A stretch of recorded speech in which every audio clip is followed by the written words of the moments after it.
السلام علیکم، کیسے ہیں آپ سب؟ میرا نام ہے سحر علی۔ اردو اسٹوری چینل سحر وائز میں آپ سب کو خوش آمدید۔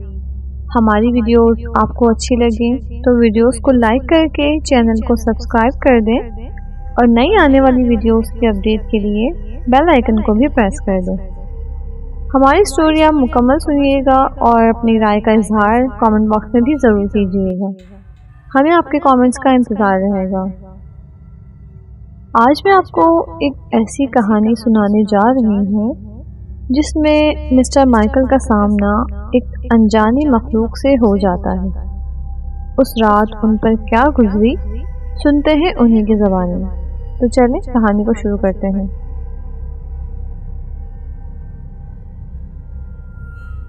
ایک ہفتے پہلے میں گھر جا رہا تھا اور میری جوان بیٹی میرے ساتھ کار میں تھی۔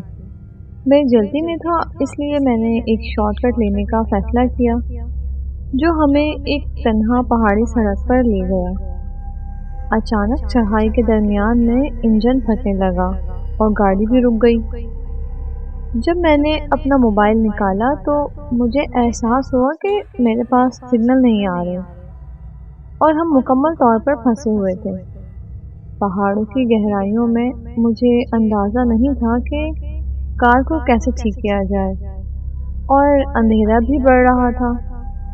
میلوں تک کوئی گیس اسٹیشن نہیں تھا اور سڑک اکثر استعمال نہیں ہوتی تھی۔ یہ واضح تھا کہ ہمیں رات کار میں ہی گزارنی ہوگی اور امید تھی کہ کوئی گزرنے والا گاڑی روکے گا اور ہمیں لفٹ دے گا۔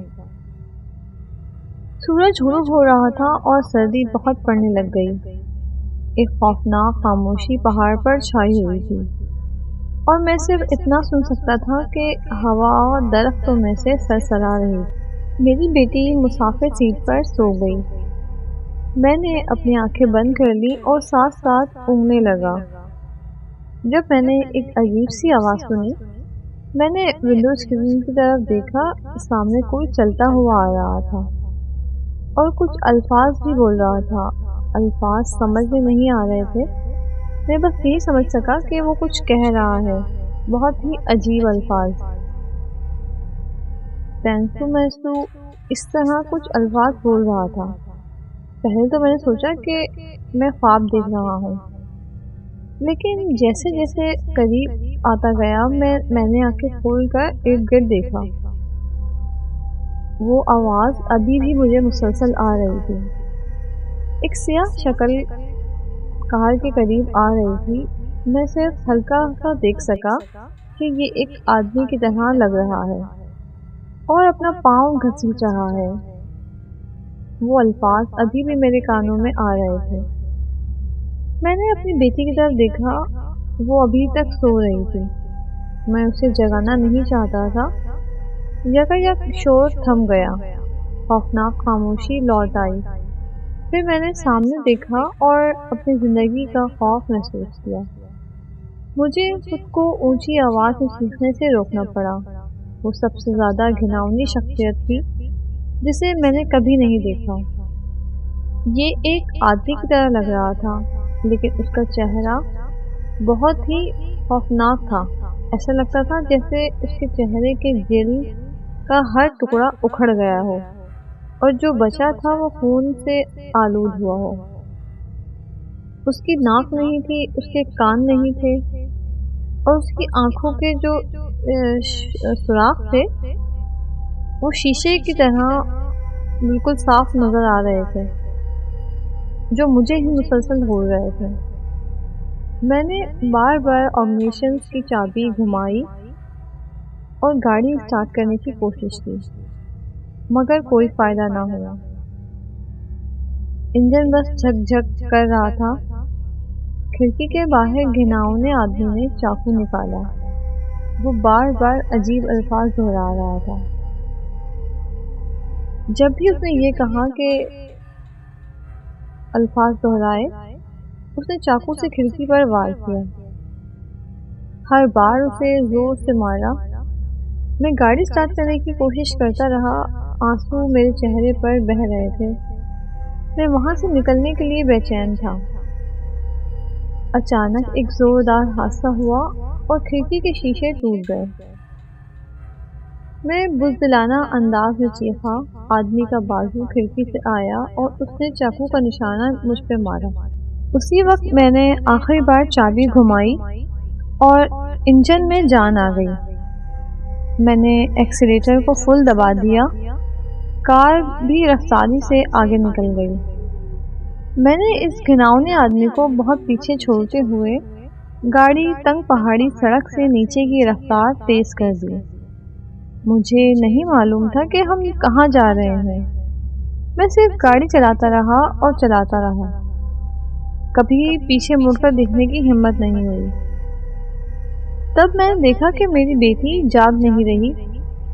جب میں نے اس کی طرف دیکھا تو میں دیکھ سکتا تھا کہ وہ اپنے آپ سے کچھ بڑبڑا رہی ہے، اور وہ الفاظ وہی الفاظ تھے جو اس گھناؤنے آدمی کے تھے۔ میری ریڑھ کی ہڈی کے نیچے ایک سردی سی دوڑ گئی۔ اس کا چہرہ پیلا پڑ گیا تھا اور وہ کانپ رہی تھی۔ میں نے اسے ہلایا، اسے جگانے کی کوشش کی، لیکن جب اس نے اپنی آنکھیں کھولی تو جو کچھ میں نے دیکھا اس نے مجھے خوفزدہ کر دیا۔ میں صرف اس کی آنکھوں کی سفیدی دیکھ سکتا تھا۔ وہ دانت پیس رہی تھی اور منہ سے جھاگ آ رہے تھے۔ اس کا چہرہ ہی بدل گیا تھا۔